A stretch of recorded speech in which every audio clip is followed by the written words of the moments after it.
Morning, everybody. Hopefully everybody's healthy and happy this morning, and hopefully nobody's got a cough or a fever or anything. This is a little bit awkward. This is the first time I can think of that we've ever had to do anything even remotely like this, but this whole situation's been pretty crazy. And I know we've all heard stories and seen things over the last couple of weeks that we would certainly describe as crazy or different, stressful, awkward. We could probably come up with all kinds of stuff. I remember last week, I was at the grocery store and walked past the toilet paper aisle, and it was just like I had heard. I mean, there were only two things on the shelves in the toilet paper aisle, and those two things looked to be about, I don't know, maybe 9 or 10-year-old little boys who decided to park on the empty shelves and play video games on their phones. That was all that was there. There was no toilet paper. And how about trying to get a bottle of hand sanitizer? Yeah, right. I mean, that was gone. It was all gone. It's been difficult to get any of those kinds of things.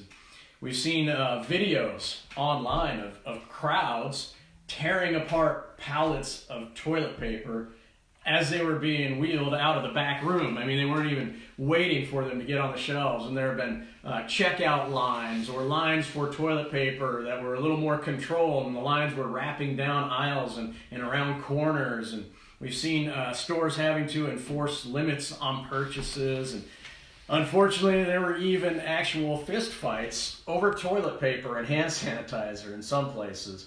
It was kind of like a Black Friday sale in March. And I suppose we've got Christmas in July, so now we can have Black Friday in March. Why not? So somebody did some basic math, and they took the average household size times the average number of toilet paper rolls within a household now, and figured out, the average number of toilet paper squares used per bathroom visit. And they figured out that the toilet paper hoarders would have to visit the bathroom about 182 times per day to use up their toilet paper stores in 1 month. Now, on the other hand, maybe some good news, I don't know. Bidets are not just for Europeans anymore, but good luck getting a hold of one of those either. They are sold out. And we've seen some more serious things that are pretty disappointing. We've seen possibly some political moves taking advantage of this situation, maybe some political power grabs. We've seen a lot of media manipulation. Basically, we've seen a lot of what I would describe as human behavior unchecked. Self-preservation being triggered by panic mode, and it really went to a bad place in a lot of situations. It really doesn't make sense in my mind. We have this worldwide pandemic, and what gets hoarded?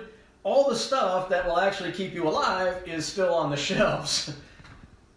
But what if we acted differently as a society? What if all those people who are fighting over toilet paper and hand sanitizer and hoarding things and acting selfishly, what if everybody worked differently?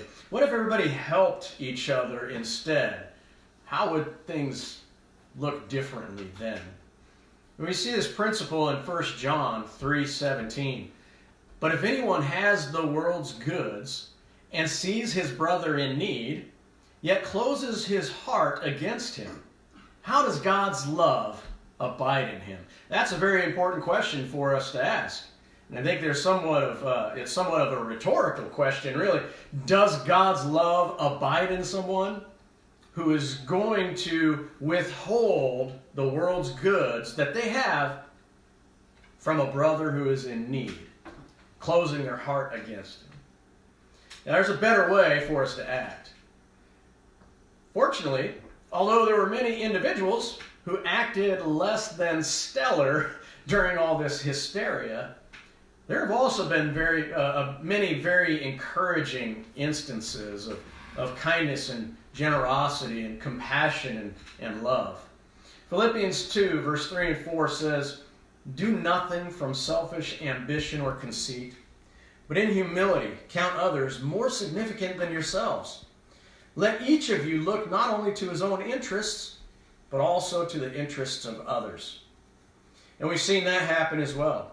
I was really impressed with some of the stores that modified their shopping hours so that those who are at risk could have their own shopping hours and be able to take care of getting the things that they needed in their household with a little bit less risk of exposure. And we've seen folks making shopping trips for those who are at risk, just allowing them to stay in isolation at their home and avoid the risk altogether, taking their time to go to the grocery store and shop for them. I've even heard stories about people who are taking more than their share of toilet paper in the store just so that they could walk around and find older folks who couldn't get there as quickly and ask if they needed some toilet paper or hand sanitizer or other goods that were being hoarded. Titus 3:14 says, "And let our people learn to devote themselves to good works, so as to help cases of urgent need and not be unfruitful." I personally know some folks in our local community who are God-fearing people who have done some impressive things in trying to meet the needs of their customers who can no longer go to their place of business. Some local gym owners, one particular local gym owner, he knows that some of his customers go to the gym to help them deal with some psychological issues that they're trying to work through. It's a sort of therapy for them. And although he can't allow them into the gym anymore, he posted a really nice message to his folks, encouraging them to call him if they need anything. If they're down, if they're having difficulties, not to hesitate calling him any time of day or night, and he would do anything that he could to help them out.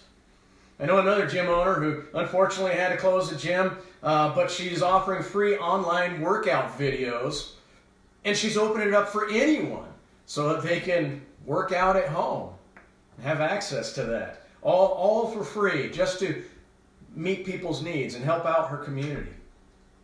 I know within the jiu-jitsu community, there's been a pretty incredible response because, of course, all the gyms like that have had to be shut down as well. There are folks who make their living by selling tutorials who are now offering those tutorials for free while gyms are shut down so that people can continue training.